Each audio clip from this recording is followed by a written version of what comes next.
mokslininkas iš Lietuvos, Vygintas Gontis, kuris yra ekonomfizikos, labai įdomaus mokslo atstovas. Jis šiuo metu daro projektą Bostono universitete, ne? Ir su mumis dalinosi pasakojo, kas yra ta ekonomfizika, labai įdomiai pasakojo, kas Lietuvoje dedasi mokslo srityje ir taip toliau, tiem vaikam, kuriem nebuvo. Tai nerodėm skaidrių praeitą kartą, šį kartą galbūt trupučiuką bus aiškiau klausimų, jau mes neuždavinėsim, nelabai turim laiko. Prašau. Labas rytas, vaikai. Smagu man būti vėl pas jūs antrą kartą. Šiandien aš jums paruošiau tokį pranešimėlį. Jūs lietuvių kalba išgirsit žmogų kalbantį apie mokslą. Turbūt apie mokslą lietuviškai nedažnai girdite, tai va šiandien turėsite progą pamatyti, kad lietuvių kalba puikiausiai tinkama ir mokslinėms temomis kalbėti. Čia mes kartu su mano doktorantu Aleksejum Kononovičium parengėm tokį pranešimą. Jis šitą pranešimą skaitė savo draugų rate. Žinoma, tie draugai jo yra studentai. Tai gali būti, kad tas pranešimas ne visur jums atrodys labai suprantamas, bet neišsigąskite. Pranešimas turi gražių paveiksliukų ir visas pranešimas šiandien yra apie ekonofiziką, apie kurią aš praeitą kartą kalbėjau. Ekonofiziką mes dar vadiname rizikos fiziką. Tai toks mokslas, kuris nagrinėja visokias rizikas socialinėse sistemose. Visi suprantat, kas yra rizika? Risk. Physics of risk. Lietuvių kalboje labai gražiai skamba, nes tie du žodžiai rizika ir fizika skiriasi tik vieną raidę. Kartais norėdami pasakyti rizikos fizika, pasakome fizikos rizika. Tai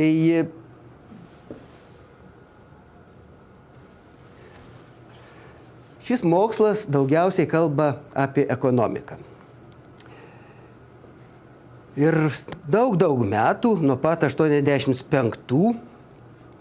iki 2007, kai didelė dalis jūsų dar net gimę nebuvote, pasaulis gyveno gana gražiai. Jeigu prieš tai buvo įvairūs svyravimai, netolygumai, čia yra bendrojo vidaus produkto kitimas laike parodyta, pirmas paveiksliukas. Tai būdavo taip, kad bendrasis vidaus produktas šalyse gražiai augo, vėl po to krito, vėl augo, vėl krito, bet štai atėjo 85 metai, viskas pasidarė daug tolygiau, gražiau ir bendrasis vidaus produktas augo tolygiai ir gražiai. Ir infliacija buvo nedidelė, kaip šitame paveikslėlyje parodyta, vat matosi pastovi, netgi mažesnė už tai, kaip augo šalies ekonomika. Ir nedarbas, kas yra labai svarbu, buvo labai nedidelis. Bet tas nesitęsė ilgai. Kaip žinote, atėjo 2007 metai ir pasaulį sukrėtė didelė ekonominė krizė, kuri ir prasidėjo Amerikoje.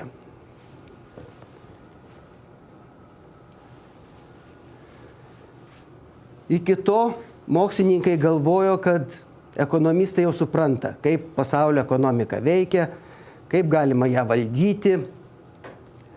Buvo sukurti matematiniai ekonomikos modeliais. Jais paremtas buvo visas valdymas ekonomikos. Visi galvojo, kad jau pasaulio krizės galime suvaldyti, kad jos daugiau nebepasikartos. Ir va, štai kas atsitiko. Pagrindinis valdymas buvo vykdomas didelėmis pinigų emisijomis, kaip liaudyje sakoma, bankai, centriniai bankai spausdindavo daug pinigų. Visi galvojo, kad štai šitą finansų rinkų bulių svarbu laiku gerai pinigais pamaitinti ir viskas mūsų gyvenime pasidaro ramu ir gražu. Bet deja, kaip matote, šitas iliuzinis vaizdelis sugriuvo. Ir visi suprato, kad tos ekonominės teorijos, kurios žmonės iki to žinojo, nebeveikia ir jų reikšmė pradėjo labai stipriai tirpti. Pasitikėjimas jomis sumenko ir patys žymiausi pasaulio ekonomistai, žmonės atsakingi už tokias institucijas kaip Europos centrinis bankas, griežtai išsireiškė tų teorijų visų atžvilgių, kad jos daugiau nebeveikia ir jos nebegali padėti suvaldyti tas problemas, kurios atsiranda. Taip pat kiti žmonės, finansinių institucijų vadovai taip pat labai griežtai pasisakė apie tai, kad problemos yra tokios gilios, kad niekas negali atsakyti, kaip jas reikėtų išspręsti. Taip pat ir mokslininkai pradėjo viešai gana griežtai kalbėti, kad iš esmės tą ekonomikos mokslą, kuris buvo iki tol žinomas, reikia pergalvoti iš naujo. Reikia sukurti naujas teorijas. Ir pagrindinė mintis buvo ta, kad visos problemos kyla žmonių visuomenėse, viduje, žmonių galvose, kad žmonės iš tikrųjų galvoja vienaip, o realybėje yra visai kitaip. Ir šitas prieštaravimas iš tikrųjų ir sukelia labai didelės krizės.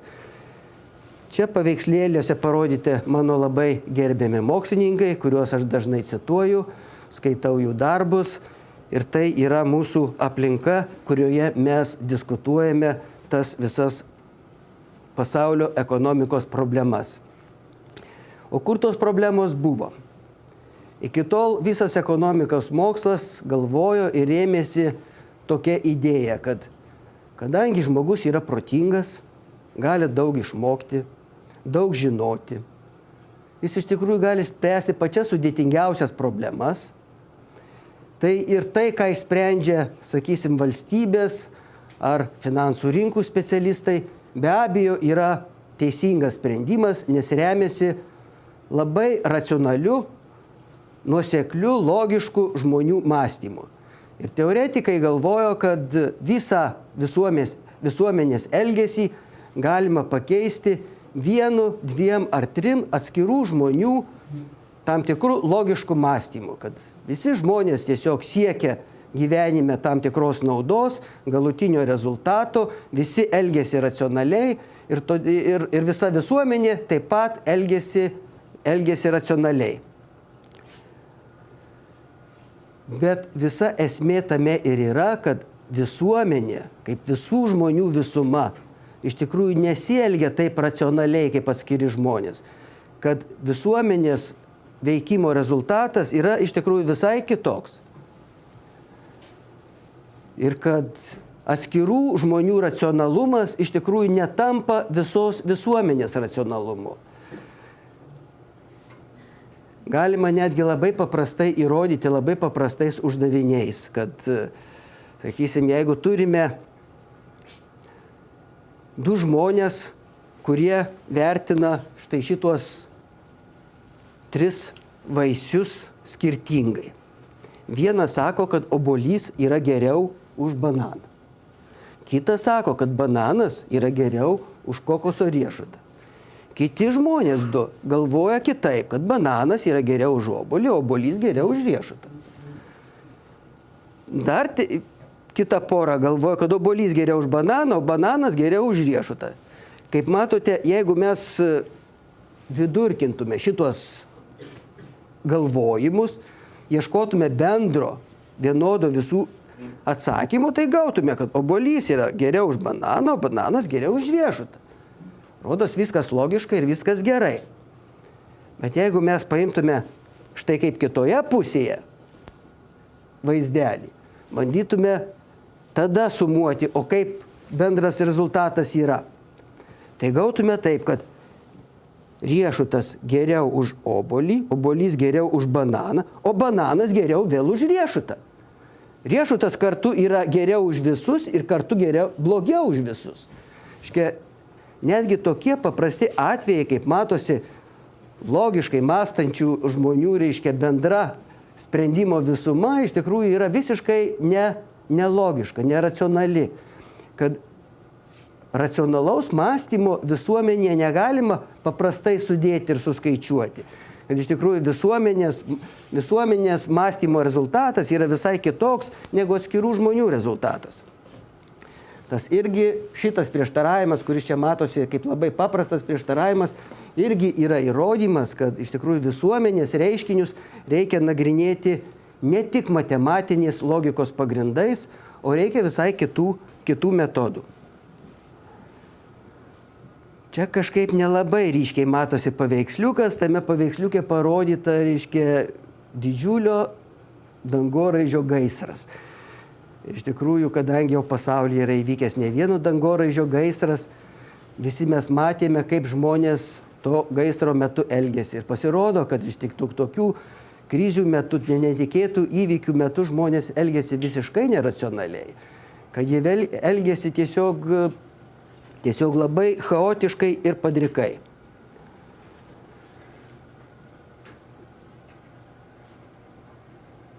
Čia yra iš tikrųjų labai įdomus eksperimentas, kuriame parodyta, kaip beždžionėlės vertina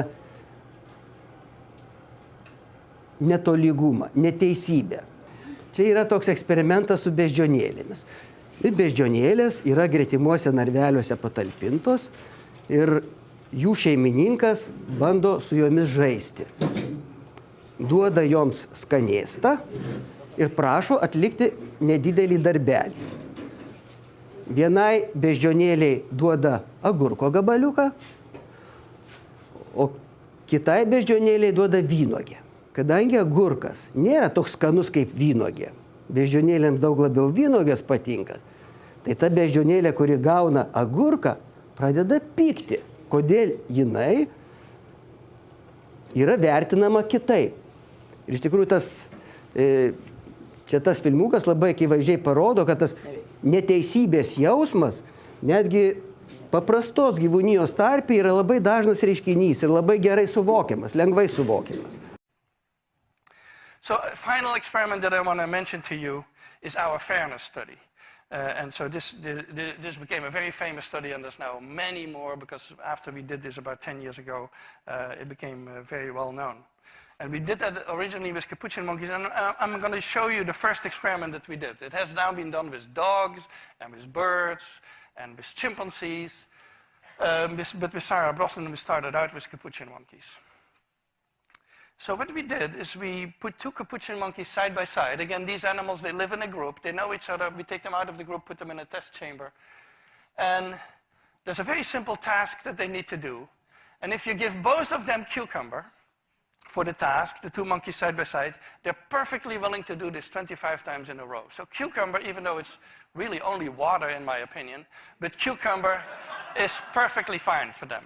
Now, if you give the partner grapes, the food preferences of my capuchin monkeys correspond exactly with the prices in the supermarket. And so if you give them grapes, that's a far better food, then you create inequity between them. So that's the experiment we did. Recently, we videotaped it with new monkeys who had never done the task, thinking that maybe they would have a stronger reaction, and that turned out to be right. The one on the left is the monkey who gets cucumber. The one on the right is the one who gets grapes. The one who gets cucumber, note that the first piece of cucumber is perfectly fine. The first piece she eats. Then she sees the other one getting grape, and you will see what happens.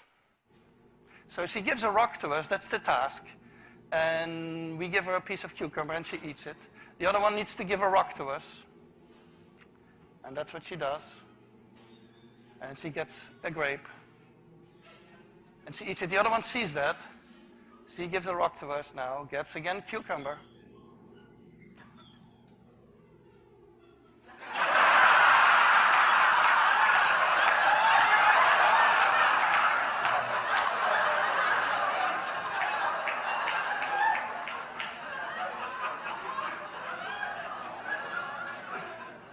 She tests the rock now against the wall. She needs to give it to us. And she gets cucumber again.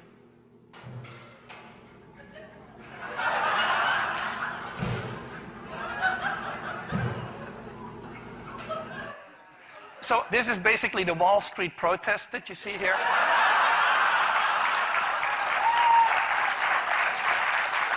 Tai tikrai graži demonstracija, kad, sakysim, tie tikrieji, stiprieji jausmai, kurie yra mums visiems bendri, jie iš tikrųjų yra bendri ne tik žmonėms, bet jie yra bendresni žymiai platesnė prasme ir gyvūnijos pasaulyje.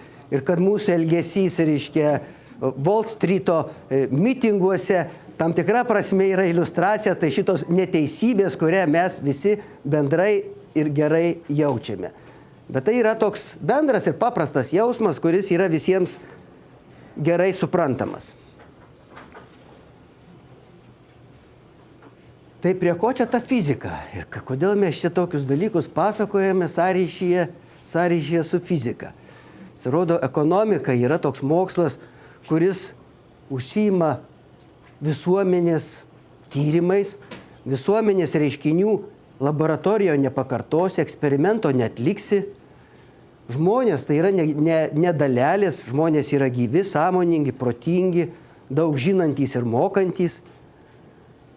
Ekonomika remiasi labai bendromis idėjomis, jokių ten ypatingų lygčių teorijų sukurti nėra įmanoma, o fizika yra mokslas visai apie kitus dalykus. Fizika yra apie valdomus eksperimentus, kur žmogus sukuria eksperimentą, padaro eksperimentą ir patikrina, ar iš tikrųjų tai yra teisinga.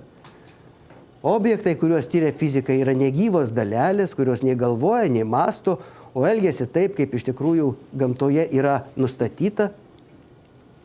Fizikas visada gali susikurti eksperimentą ir pasitikrinti, ar jo idėjos ir mintys yra teisingos. Todėl ekonomistai sako, kad jūs fizikai nekiškit nosies nei savo daržą, nes iš tikrųjų ekonomikos problemos yra visai kitokios. Bet pažiūrėkime, ar iš tikrųjų taip yra. Fizika yra tokie žmonės, kuriuos į kampą nenuvarysi, jie visą laiką nori užsiimti tai, kas jiems įdomu, ir jie pradėjo nagrinėti informaciją, kuri yra sukaupta apie socialinės sistemas. Apie žmonių populiacijos tam tikrus pasiskirstimus, kaip žmonės yra pasiskirstę pagal tai, kiek jie yra turtingi, kiek jie yra sukaupę turto, pinigų. Ir pasirodo, kad jeigu žmonių ūgis yra pasiskirstęs labai siaurai, sakysim, jeigu mes, sakysim, vidutinis žmogaus ūgis yra apie 1,70 m, taip, tai 3 metrų ūgio žmogaus jūs praktiškai jau nebesurasite. Reiškia, dvigubai aukštesnį žmogų už vidutinį surasti jau beveik neįmanoma. Tai mes sakom, kad tokie pasiskirstimai yra eksponentiniai, siauri, eksponentiniai pasiskirstimai.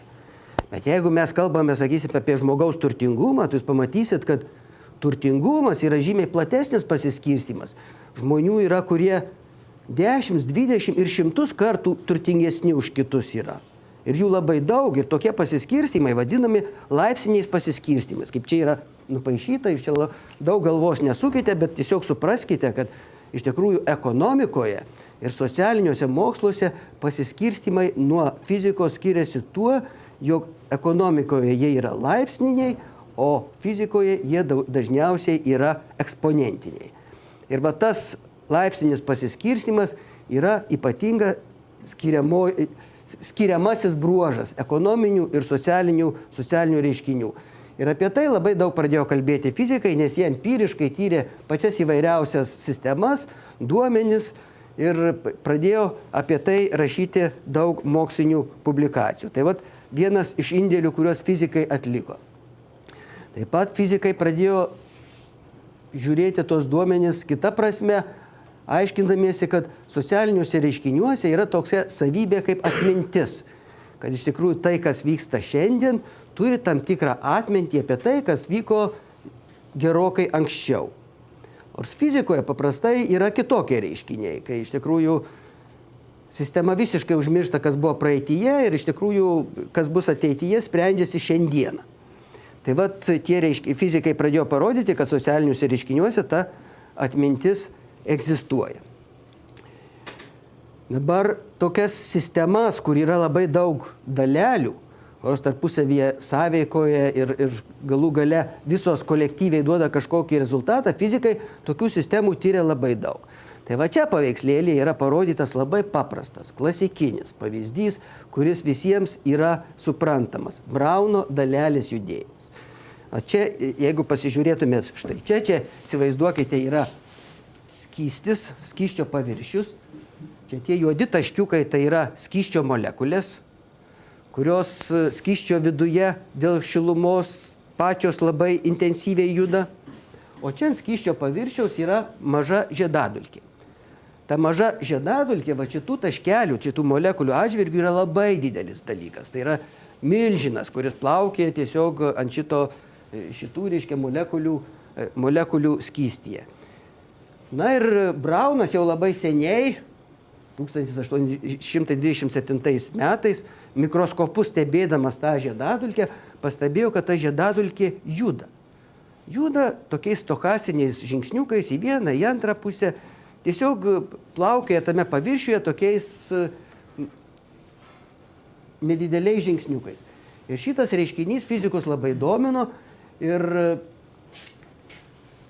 praeito šimtmečio pradžioje Einšteinas su Smoluchovskiu sukūrė teoriją, paaiškindamas, kad iš tikrųjų šitos dalelės žiedadulkės judėjimas yra ne kas kita, kaip molekulių skystyje smūgių į tą žiedadulkę padarinys. Kadangi iš vienos pusės smūgių atsitiktinai gali būti daugiau negu iš kitos, tai kadangi tas smūgių skaičius yra nevienodas, tai žiedadulkė dėl to skirtumo į vieną ar į kitą pusę pajuda. Ir taip ta žiedadulkė gali judėti. Iš tikrųjų reikėtų įsivaizduoti, kad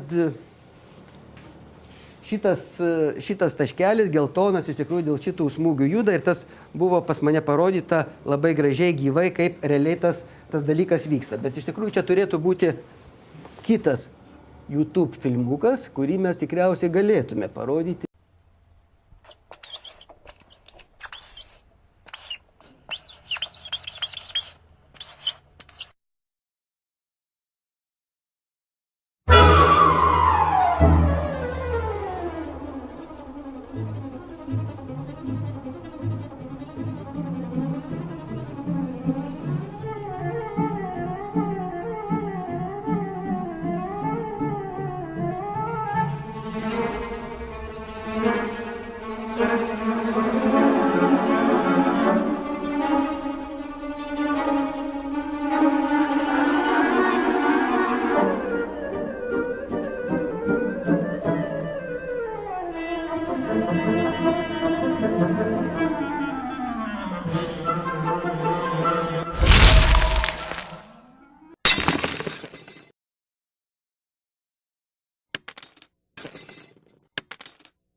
Ir jūs matote, kad skruzdėlės kažkodėl naudoja iš tų dviejų takų tik vieną.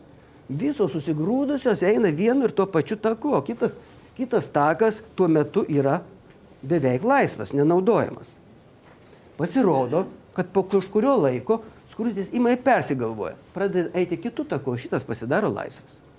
Taip jos visą gyvenimą ir mėtosi, reiškia, nuo vieno tako prie kito. Ir mokslininkai tą pastebėjo, tą pradėjo prašinėti ir pradėjo bandyti suprasti, kodėl tas dalykas taip vyksta. Ir tai šitas grinai gyvas gamtos eksperimentas pasirodo matematiškai yra labai gerai aprašomas. Labai nesunku yra sukurti matematinį modelį, naudojantis tikimybių tam tikrų apibrėžimų, kuris aprašo, kaip tie svyravimai nuo vieno tako prie kito, nuo vieno pasirinkimo prie kito. Čia galite įsivaizduoti, kad tai yra skruzdėlių pasirinkimas tarp vieno tako ir kito. Skruzdėlių pasirinkimas tarp vieno šaltinio ir kito. Žmonių pasirinkimas tarp balsuoti už vieną prezidentą ar balsuoti už kitą prezidentą. Gyvenime žmonės masiškai renkasi tarp dviejų galimų pasirinkimų. Ir jeigu mes turėtume modelį, iš tikrųjų, suprasdami, kaip tas pasirinkimas vyksta, kaip tie svyravimai vyksta, mes jau daug žinotume apie tų socialinių sistemų veikimą. Tai vat, čia yra parodyta žuvų asociacija, kuri parodo, kad iš tikrųjų viso to esmė yra bandos jausmas, kad iš tikrųjų vienas kažkur juda, o kiti jį pamėgdžioja. Ir dėl to susidaro tam tikros grupės. Jeigu vienas kitą pamėdžio, tai iš tikrųjų tas lyderis, tas, kuris žino, ką reikia daryti, jis paprastai gali nuvesti visus, kur nori. Tai vat, čia tas pats skruzdėlių paveiksliukas yra labai dar gražiai parodytas, reiškia, tam, kad paaiškintų tas tikimybės, kurios, reiškia. Dvi skruzdėlytės, jos iš tikrųjų savo nuomonės neturi. Jos nusprendžia, kuriuo takeliu eiti, viena su kita pabendravusios. Kaip jos bendrauja, ar tai iš tikrųjų kitas yra gamtos klausimas, bet vienas skruzdėlė perduoda informaciją kitai ir jos galų gale dviese nusprendžia, kuriuo takeliu jos eis. Bet viena skruzdėlytė yra protingesnė, gudresnė, linkusi į mokslus ir jinai iš tikrųjų linkusi pati paanalizuoti, kas yra geriau, kuriuo takeliu geriau eiti. Ir jin iš tikrųjų yra tam tikra tikimybė, kad ji pati savarankiškai nuspręs, kad aš eisiu visai kitų takeliu, negu visos kitos eina. Lyderė. Bandos įsiskiria lyderė. Vienu žodžiu, mes irgi visi esam tokie, reiškia. Dalis mūsų, reiškia, labiau linkę pasižiūrėti į draugą, ką jisai daro per egzaminą ar kontrolinį darbą, o kiti iš tikrųjų bandome spręsti viską savarankiškai. Taip ir tai visoje gamtoje irgi labai panašiai yra. Žmonės yra, kurie yra daugiau individai iš savęs, bando viską daryti, o kiti yra tokie daugiau socialiniai individai, kurie vienas kitą pamėgdžia. Ir kai šita skruzdėlytė iš tikrųjų nusprendžia, kad reikia eiti kitų takeliu, tos kitos skruzdėlytės mato ją ir stebi ir galvoja, o gal ir mums reikėtų tą patį daryti. Ir jeigu atsiranda jos pasekėjų, jos visos po truputį ima persimeta į kitą takelį. Taip ir gyvenime iš tikrųjų viskas labai panašiai vyksta. Ir kad iš tikrųjų suprasti, kas vyksta skruzdėlyne, yra labai naudinga ir pasirodo, kad tai galima prašyti labai aiškiai, konkrečiomis lygtimis ir gauti labai konkrečius rezultatus.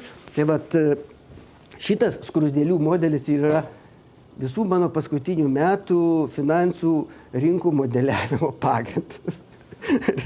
Mes iš tikrųjų irgi taip manom, kad finansų rinkose viskas vyksta panašiai, kad iš tikrųjų jeigu jau metasi, tai visi būrių metasi tam tikrą kryptimi, dėl to užkyla kainos, tos kainos netitinka tikrovės, iš tikrųjų kurį laiką jos laikosi, po to viskas griūva ir visiems atsiveria akis ir visi metasi tada į kitą pusę.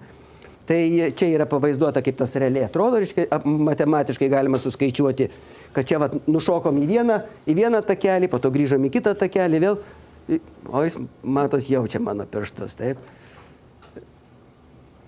Tai čia yra pavaizdavim. Čia parodyta iš tikrųjų, kad tais konkrečiais parametrais tuos svyravimus galima valdyti. Jeigu parinksim vienus parametrus, gausim tokį siaurą svyravimą, jeigu kitus, tai tai gausim platų svyravimą. Nu, žodžiu, gaunam matematinį modelį, su kuriuo mes galime jau žaisti ir gauti pačius įvairiausius rezultatus, kurių mums reikia. Nes tikrai nėra taip, kad finansų rinkose rezultatas yra lygiai toks pat kaip skruzdėlynė. Jis yra truputį skirtingas ir iš tikrųjų prie kiekvienos sistemos reikia visada prisiderinti ir surasti. Tai jūs norite, tikėkite, norite ne, bet mes, sakysim, fizikai tikime, kad toks modeliavimas yra labai prasmingas, reikalingas ir labai, labai naudingas. Šitą aš irgi jo praleisiu ir čia toks yra gražus paveikslėlis, nupaišytas apie tai, reiškia, kaip tas viskas vyksta finansų rinkose, reiškia. Vienas finansų rinkų prekeivis pasakė, kad jam reikia pasižiūrėti į Excel, kokie rezultatai yra. O kitas šalia stovėjo, išgirdo, kad jisai nori parduoti sell.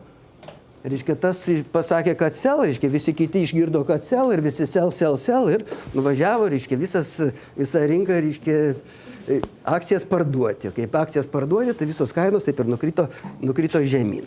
Tai čia iš tikrųjų viso to, ką aš čia pasakojau, mūsų modeliavimas finansų rinkų, čia yra paveiksliukai iš mūsų mokslinių darbų. Aš noriu parodyti, kad tie paveiksliukai parodo, jog tai, ką mes suskaičiuojame, atitinka realias finansų rinkas. Taip pat yra kita labai svarbi grupė uždavinių, aš čia daug irgi nepasakosiu apie tinklus. Pasirodo iš tikrųjų, kad socialinės sistemos vis tiek yra sudėtingesnės negu negyvoj gamtoj, kad iš tikrųjų jos yra žymiai mažesnės, sakysim, vienoje stiklinėje molekulių nepalyginamai daugiau negu žmonių visame pasaulyje. Skaičiai yra esmingai skirtingi ir iš tikrųjų socialinėse sistemose vaidina vaidmenį labai, kaip susiformuoja tarptų žmonių ryšiai. Vienas žmogus iš tikrųjų visuomenė turi žymiai didesnę įtaką, per jį praeina daug daugiau informacijos, jis padaro daug daugiau įtakos kitiems, o kiti turi mažesnę įtaką. Ir norint suprasti, kaip ta socialinė sistema vystosi, visą tą tinklo teoriją reikia sukurti, ją žinoti ir naudoti. Tai čia yra viena iš labai svarbių sričių. Tai aš noriu pasakyti, kad pasaulis, kuriame mes gyvename, žmonių pasaulis, iš tikrųjų yra žymiai mažesnis negu negyvos gamtos pasaulis ir jį studijuoti dėl to yra nelengviau, o sunkiau. Čia yra iš tikrųjų įvairūs tinklų modeliai parodyti. Aš nežinau, ar čia jums galima apie tai sakyti, čia apie lytinių būdų plintamas ligas, reiškia. Kadangi mano studentas jaunas, tai jis iš tikrųjų labai mėgo šitą uždavinį. Jis parodo, kad iš tikrųjų tas dalykas yra susijęs irgi su tais tinklais, reiškia. Vieni žmonės turi tų santykių žymiai daugiau už kitus ir iš tikrųjų visa bėda, reiškia, kad lytinės lygos sklinda dėl to, kad yra tokių, kurie turi labai daug santykių, ne dėl to, kurie yra tvarkingi ir turi santykių nedaug. Tai vienu žodžiu, pačius įvairiausius uždavinius galima spręsti tokiais metodais ir iš tikrųjų fizikai iš tikrųjų tuo užsiima.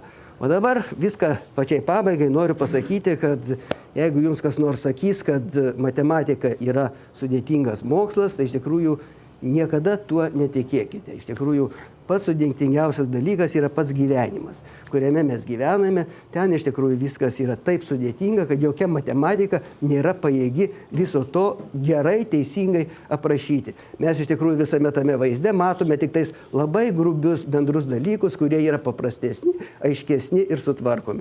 Todėl gyvenimas yra nepalyginamai sudėtingesnis už matematiką ir matematikos niekada nebijokit, nes gyventi jums vis tiek reikia. Ačiū uždėmesį. Ačiū labai. Ar turite aiškiau pasidaryti, kas yra ekonomika ir kaip fizika pritaikoma ekonomikoje? Tikiuosi, kad man buvo įdomu. Aš nesu tiksliųjų mokslų mėgėja, niekad nebuvau, kaip daugumas mergaičių. Galbūt berniukam buvo tie dalykai aiškiau. Bet man atrodo, jūs labai aiškiai ir nesudėtingai su tokiais labai įdomiais paveiksliukais ir YouTube video dalykais paaiškinot, kaip pritaikomi tos formulės konkrečiam gyvenimui. Man atrodo, buvo labai įdomu, ar ne? Tai kaip? Kai rinksite, neužmirškit, yra ir tokia galimybė. Studijuoti ir fiziką, ir ekonofiziką, ir...